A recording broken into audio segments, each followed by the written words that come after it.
वक्रतुंड महाकाय सूर्यकोटि समप्रभ निर्विघ्नं कुरु मे देव सर्वकार्येषु सर्वदा। गरुड़ पुराण के अनुसार हमें अपनी पुत्री का विवाह किस घर में करना चाहिए और किस घर में नहीं करना चाहिए। जो हमारी पुत्री है वो आज हमारी पुत्री है, कल किसी घर की बहू बनेगी, दादी बनेगी, नानी बनेगी। सीधा तात्पर्य तो यह है कि कुल की देवी ही स्त्री है। लेकिन विवाह करते वक्त हम लोग लोभ मोह माया के चक्कर में यही भूल जाते हैं कि बेटी को हमेशा बड़ा घर दिला देते हैं। लालच के लोभियों को अपनी बेटी सौंप देते हैं। भाइयों, ये गलती कभी ना करिए। हाथ जोड़कर विनती करते हैं, शादी करते वक्त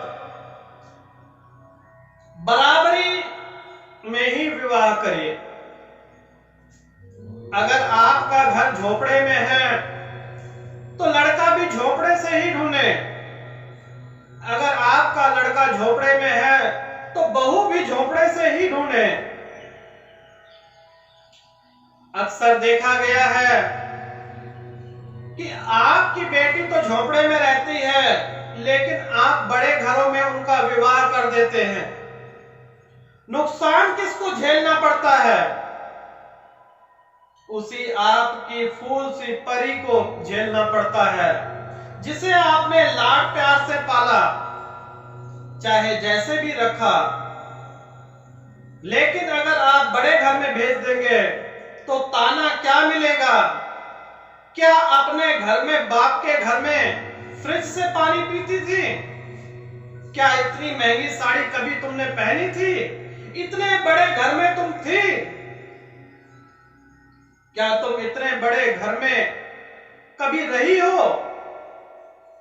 ये ताना सुनने को मिलता है। हमेशा बराबरी में संतुलन बना के, जहां पर संतुलन नहीं होगा वो विवाह किसी कार्य योग्य नहीं रह जाता। सारी जिंदगी लड़के और लड़की की जिंदगी खराब हो जाती है। योग्य वर दीजिए, धनवान मत देखिए।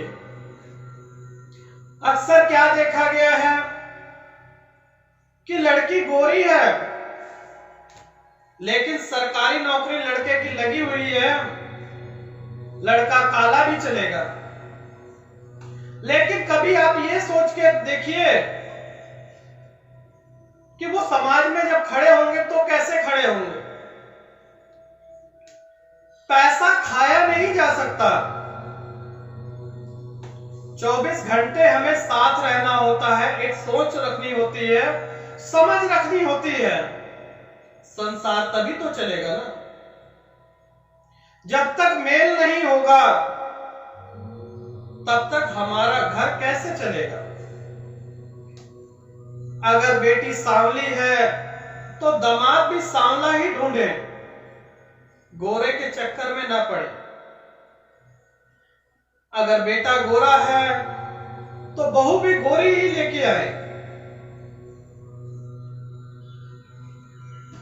अमीर और गरीब का भेदभाव बढ़ावा ना दे। दहेज के लोभियों को कभी भी अपनी बेटी ना दे। दहेज के लोभियों को बढ़ावा देंगे तो अपनी बेटी का जीवन ही बर्बाद करेंगे। अक्सर क्या देखा गया है कि हम धनपूर्ण तरीके से हर एक ऐश्वर्य का सामान अपनी बेटी को देना चाहते हैं। दीजिए जिसमें आप समर्थ हैं। कर्जा मत काट के अपनी बेटी का घर बसाने का सोचिए। और जो दामाद, जो समधी आपसे कहे कि हमें गाड़ी दीजिए, घोड़ा दीजिए, अच्छा मकान दीजिए, उस घर में विवाह कभी भी ना कीजिए। ये आपकी बेटी का जीवन बर्बाद कर देगा। विवाह आप अमीर लड़का देख के तो कर देते हैं, अगर लड़का समर्थ नहीं है कमाने में, अगर योग्य नहीं है, अगर पढ़ा लिखा नहीं है, तो वो धन किस काम का? धन तो उनके बाप दादा ने एकत्रित किया था। अगर लड़के को अक्ल ही नहीं है कि धन किस तरह एकत्रित किया जा सकता है, तो आपकी बेटी का जीवन नरक बन जाएगा। लड़का वो धन जुए में, शराब में, अय्याशी में उड़ा देगा, तब आप क्या करेंगे? तब फिर रोएंगे। तो शादी करने से पहले मिलान बहुत जरूरी है।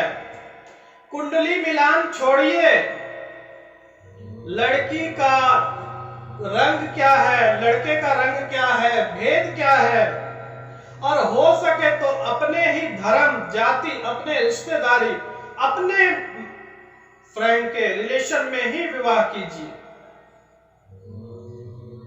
जहां पर आपका बस चल सके, जहां पर आप ठीक तरह से बात कर सके, ऐसे घर में विवाह कीजिए। कभी भी बड़ा घर देखकर बेटी की जिंदगी बर्बाद मत कीजिए। आजकल तो साइंस का जमाना है। विवाह करने से पहले कुंडली मत मिलाइए, हेल्थ चेकअप कराइए। कोई बीमारी ना निकल आए, कोई कैंसर ना निकल आए, कोई टीबी ना निकल आए, जिससे आपकी लड़की या लड़के की जिंदगी बर्बाद हो जाए। कुंडली मिलाना तो बाद की बात है, पहले स्वास्थ्य मिलन कराइए। और जो दहेज का लोभी ये कहे कि मुझे 1 लाख या 10 लाख रुपए दीजिए, ऐसे लोगों से बात कीजिए कि आप हमें कितना देंगे अपने लड़के के लिए, हम उससे डबल कीमत देंगे, वो क्या हमारा घर जमाई बनेगा? हम तो बेटी भी देंगे,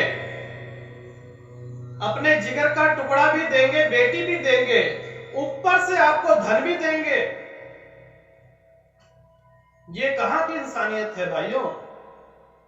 वार्तालाप करना सीखिए।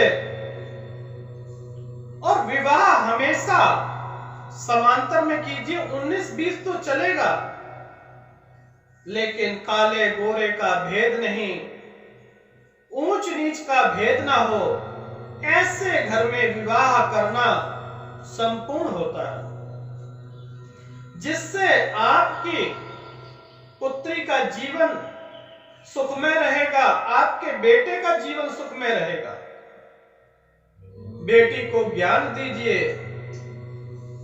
घर की शिक्षा दीजिए, घर कार्य करने की शिक्षा दीजिए, घर में किस प्रकार से कार्य करना है, लोगों से कैसे वार्तालाप करना है, इसकी शिक्षा जरूर दीजिए। लड़की नहीं, वो कुल देवी है।